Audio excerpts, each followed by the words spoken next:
America's Heartland is made possible by Farm Credit, owned by America's farmers and ranchers, celebrating 95 years of service to U.S. agriculture and rural America. Learn more at farmcredit.com.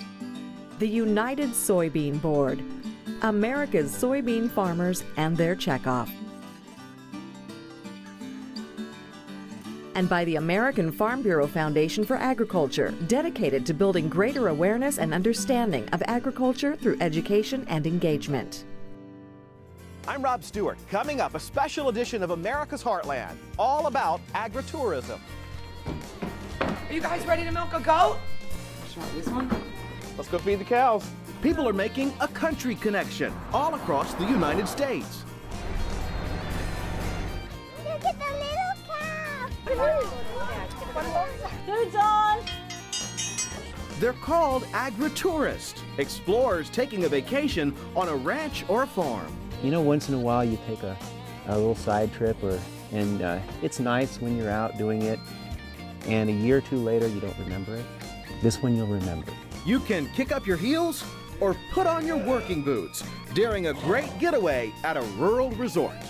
There's no trains or airplanes or cars or traffic. It feels like time stopped here. It's great. It's all coming up next, right here on America's Heartland. You can see it in the eyes of every woman and man in America's heartland, living close to the land. There's a love for the country and a pride in the brand in America's heartland, living close to the land.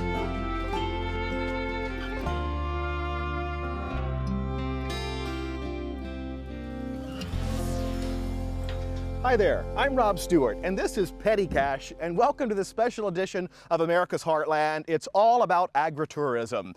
You know, taking a farm stay vacation to a rural resort can really be an experience that you will never forget. One of the wildest places that I've ever been to for agritourism is the Wild Horse Sanctuary in Shingletown, California, where you can experience the beauty of wild horses. That's right.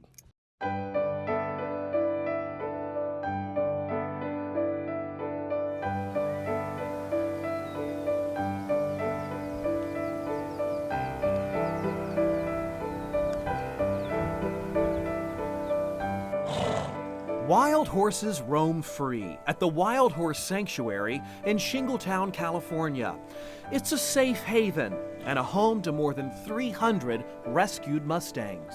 The wild horses, I think, have earned their place in America's history. They've done us a good job. They've carried us west. They helped open up the West, and so we do what we can for as many as we can, and we tell the story. The journey of saving horses began for rescuer Diane Nelson when she was faced with a life-altering decision. Over 30 years ago, when the government first started catching wild horses, there were not enough people coming forward or even knew about the program. So at the end of one of our contracts to remove horses from the Modoc National Forest, 80 horses were going to be shot and buried. And that was just more than we could stomach. So we said, we'll take them. We weren't sure what we were going to do with them. We just didn't want them to be killed.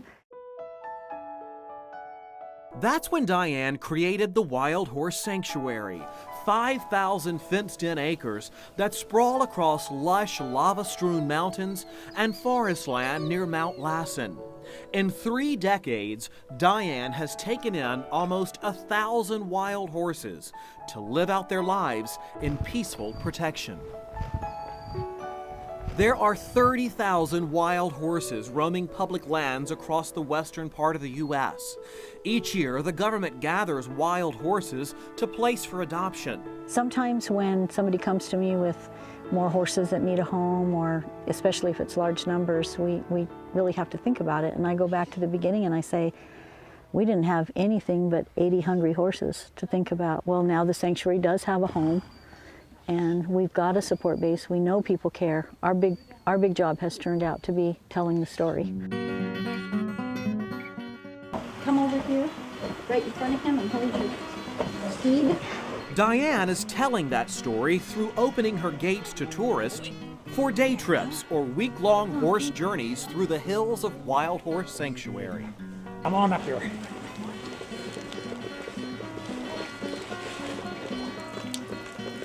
Even in the pouring rain, 84-year-old Elmo Butts and his daughter Peggy Benton are horseback, headed on a 3-hour trek to our overnight campsite. All along the way, we stop and watch horses in the wild. I don't think a lot of people understand the plight of the wild mustangs, and this is beautiful. They're out here. This is where they live, and I think it's great. Well, it's just something that most people don't get a chance to see. And I think everybody should get out here and see it. I can't put into words what I feel. Food's on! The clouds clear, and it's time for a campfire dinner. Camp roll. And some rest and relaxation. And at dinner time, the wild horses get closer and closer. This is our cabin here at the Wild Horse Sanctuary, and right outside of our door, look, 2 wild horses.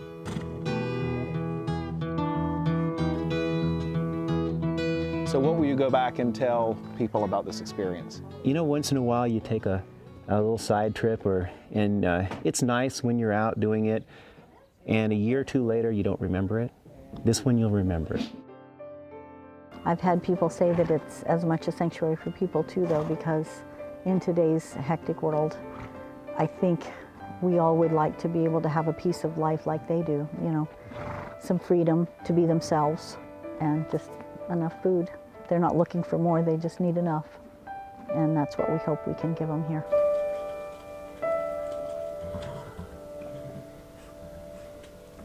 What an experience. Well, let's head to Big Sky Country now, where ranches are alive and well. We found a ranch that covers part of Montana and Wyoming that is using a unique blend of education and letting some of the outsiders in. They're riding and roping at Padlock Ranch, a 500,000-acre cattle spread that sprawls across the hills of Wyoming and the wide open spaces of Montana. Everybody here, we're glad to have you here. Padlock Ranch will graze more than 10,000 head of cattle a year, and that's a draw to tourists who vacation here for a slice of home on the range that you won't find on a dude ranch. You're going to be riding, moving cattle and working with the cowboys. The Palmer family left their city life behind in Denver 2, 3, to saddle up and spend some time on horseback. It's a good thing we gave you that light saddle. Today's cowboy chore, moving 200 cows and their calves to the corral.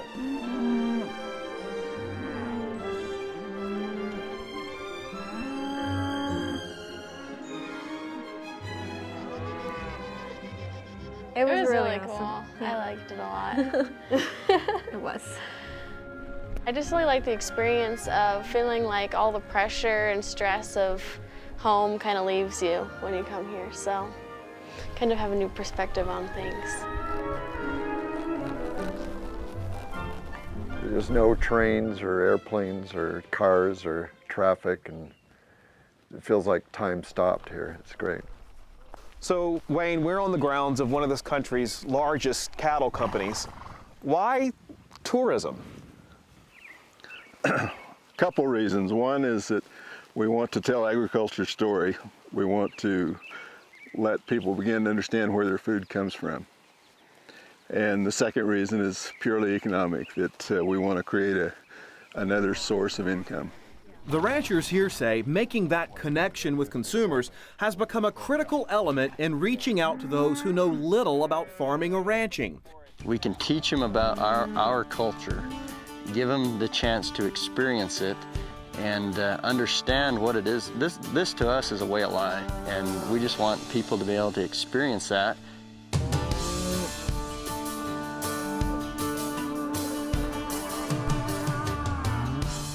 Padlock is banking that yearning for learning will trigger the interest of more visitors. Visitors who leave Padlock better understanding what ranchers face on the range. Well, I think all ranchers have an untold story of caring about the animals that they care for. And there's lots of times they've spent in blizzards and other things taking care of a single calf. Today, the public is really interested in that. After a hard day's work, it's time to kick back. But there's no bare bones bunkhouse here. We need to find you a cowboy, because if there's one thing cowboys need, it's nurses. Visitors relax at the upscale Wolf Mountain Lodge. It's up with the sun tomorrow as the golden glow fades tonight. Great day. I was reminiscing back when I was a kid, and I remember feeling completely free. And that's what land and having nobody around does. It frees you. It's a great experience for them. Something we hope they can take home, and we know they will. We know they'll have memories that'll last for a long time. Still ahead on America's Heartland. Put your hand out like that. Just like that. Go ahead. Ready for some farm family fun? We'll take you to Vermont for a farm staycation. And just wait and see what Jason Schultz found in some Heartland communities. The chicken. They're one-of-a-kind attractions. Okay, let's talk a little bit of food. Many of us love farmers markets where farmers bring their fresh picked fruits and vegetables for you to come and buy.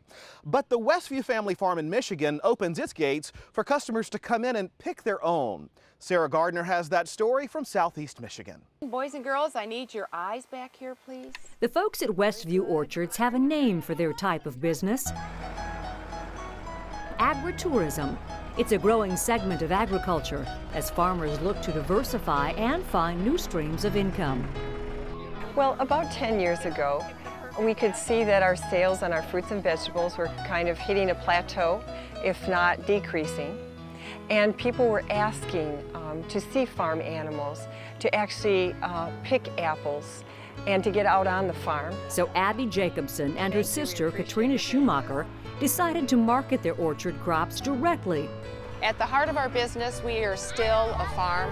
And what we really have here is a farm that families can come and enjoy. You can hear the sounds, that families can pick apples, enjoy the open space, pet animals, and really get a taste of what farm life is like. Find that apple you'd like, and then you just tip it upside down. Westview Orchards is one of a growing number of farms operated by women. Thousands of school children visit each year. For most, it's the first time ever outside the city. This gives people an opportunity to go out and see that, well, a pumpkin actually grows on a vine in a field, and an apple actually grows on a tree. And you'd be surprised how many people don't have that connection or that opportunity. So it is an educational experience for them. The women decided they needed more than just crops and livestock to grow the business. So a cider mill was added, a bakery, ice cream shop, corn maze, and wagon rides. But those modern attractions aside, farming on this land comes with a lengthy legacy. Back in the early 1800s, there was a young man who had ambitions to have his own orchard, and he grew up in Ontario County of New York State. And after he served in the War of 1812 and lots of opportunities here in Michigan, he came to Michigan and was looking for land for orchards. Today, generations later, the family orchards are still producing. It's something that I think is in our blood, so to speak. We were next generation and always felt that the farm would go on and that we would be the next generation to take over. Throughout the orchards, there are reminders of an earlier era, 100-year-old apple trees planted by the sister's grandfather, or the one-room schoolhouse where many family members learned to read and write.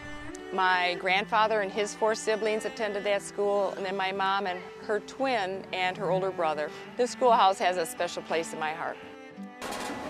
They may look back with pleasure on the past, but this farm has adapted modern improvements. Drip irrigation systems conserve water. Grasses in the groves reduce soil erosion. Abby, tell me about your weather station here. We partnered with Michigan State University. It monitors what's called degree days, so then that tells us when to start looking for certain insects. The weather station provides data that's used in pest management and crop maintenance, environmental approaches that affect food safety as well. Helps us immensely in minimizing the amount of control materials that we have to put out there, so we're producing a safe product, a healthier product, and we're protecting the environment as well. You guys all have your bags? It may not be your usual image of an American farm, but for this family, the heritage of the land and their connection to consumers delivers what the sisters call family food and fun. But it seems to be something families, especially now, want to come back to and come together, and we become part of their family tradition. To see that it's a family tradition makes me feel so good that we're providing a service and providing family memories to help make families stronger, to make those connections and memories that they'll have for a lifetime.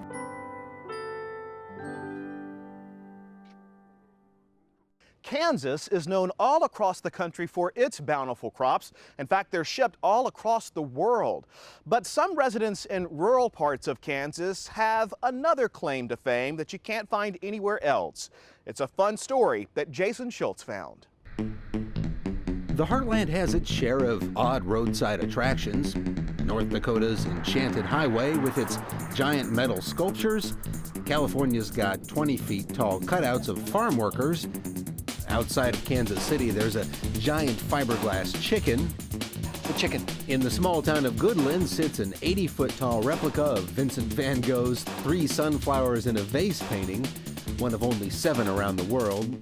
And if you think a giant painting is odd, well, just keep driving east on Interstate 70 to the town of Lucas.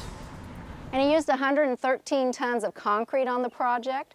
And the Garden of Eden, not the one from the Bible, the Garden of Eden created by S.P. Dinsmore at the beginning of the 20th century. After retiring from teaching and farming, Dinsmore moved into the city, as it were, to build a log cabin made out of concrete, new in those days, and after that, he continued making all sorts of interesting things out of concrete. Well, Lynn, these certainly tower over you when you're back here in the yard, don't they? Some of these sculptures range 40 feet up in the air. And this one is the Goddess of Liberty. The Goddess of Liberty, that's an octopus there, I see. That depicts the big businesses. She's trying to destroy it with a spear down through its head. Oh my gosh. And then the man and woman have a saw that says ballot on it, trying to use their voting rights to destroy big businesses. Most of Dinsmore's sculptures have a political message. Here's the working man getting pulled in different directions. Dinsmore loved the attention from visitors to his Garden of Eden. He drew them in for miles around with his fanciful work in concrete.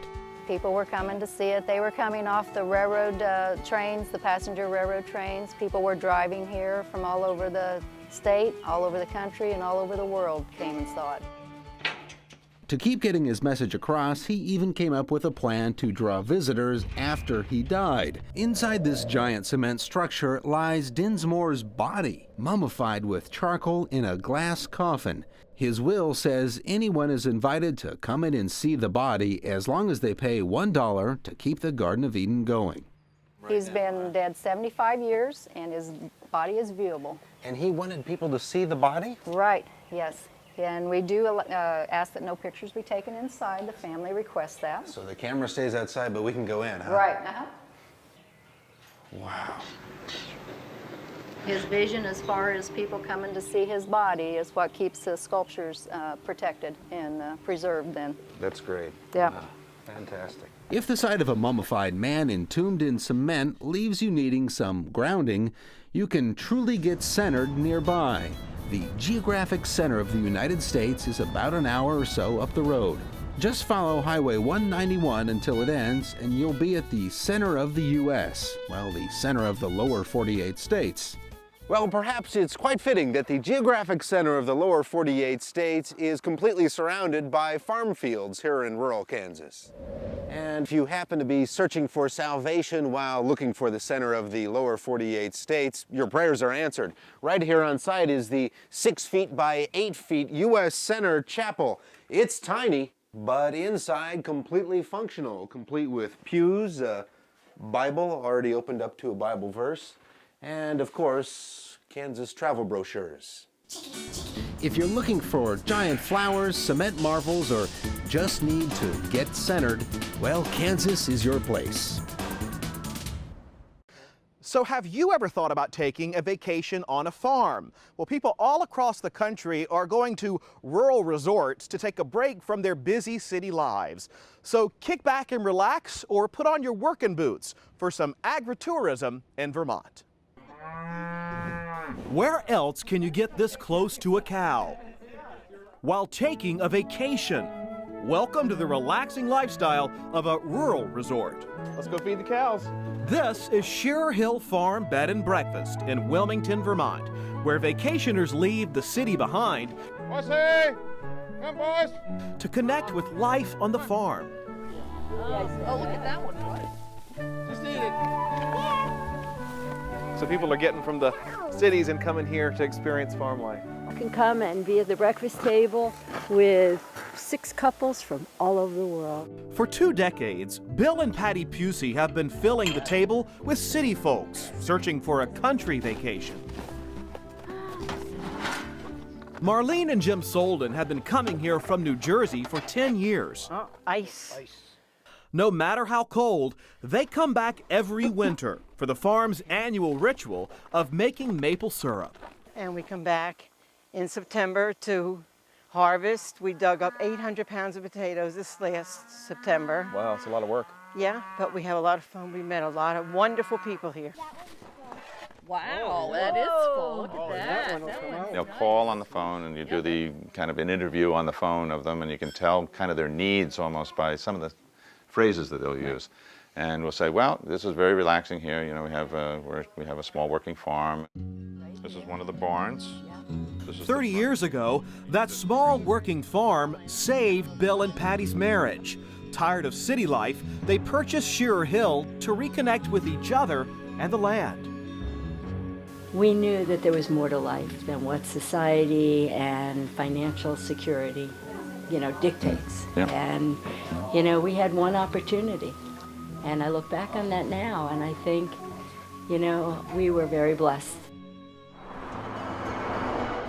Take a quick drive just a few miles away, and that same family feeling can be found at the Adams Farm.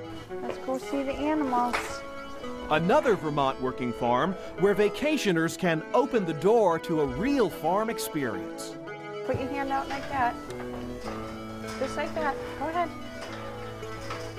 What do you think they're getting out of this?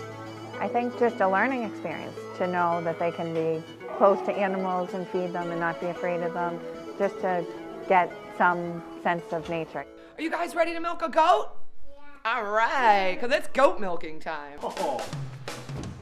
Jill Mancivillano is the 5th generation to run Adams Farm. Her family has been on this land since 1865. They love going and getting the eggs out of the chicken house. That's a thing for me that I just never get over, is seeing a kid, pick an egg out from underneath the chicken for a first time. And when it's hot and they've got to conquer that chicken, because can I take it, or is she gonna bite me, or peck me? And they get it. This is what I eat for breakfast. Outside. There you go. Outside, there are sleigh rides, sheep, and llamas. So this llama is protecting all the other sheep, right? Yes, they're very social animals, and he actually lives with the sheep. He protects them against the coyotes, and he's gonna... Hey, chill out. I'm feeding you, don't spit at me. The farm has evolved with each generation doing something different. Kind of went along with the economic times of Vermont with each generation. And right now, agriculture is still #1 here in Vermont, and tourism is 2. So what we've done is we've combined the 2 elements. Elements that amount to a living classroom for kids. Back at Shearer Hill Farm, the lessons continue. Look at the little calf. Yay! Fun for kids and life lessons for adults. They come here and it kind of renews their spirit. Renews their spirit. I love it. Well, thank you for joining me and Petty Cash on this special edition of America's Heartland, all about agritourism. Remember, there's much more on our website, including video from all of our programs. Just log on to americasheartland.org or follow us 24/7 on some of your favorite sites as well. We will see you next time right here on America's Heartland. To order a copy of this program, visit us online or call 1-888-814-3923. The cost is $14.95 plus shipping. You can see it in the eyes of every woman and man in America's heartland, living close to the land.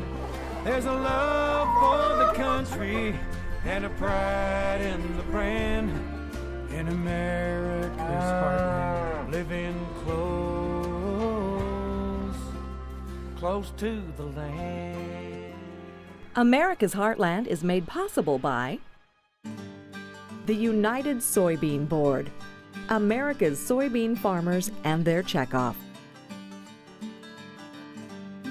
Farm Credit, owned by America's farmers and ranchers, celebrating 95 years of service to U.S. agriculture and rural America. Learn more at farmcredit.com.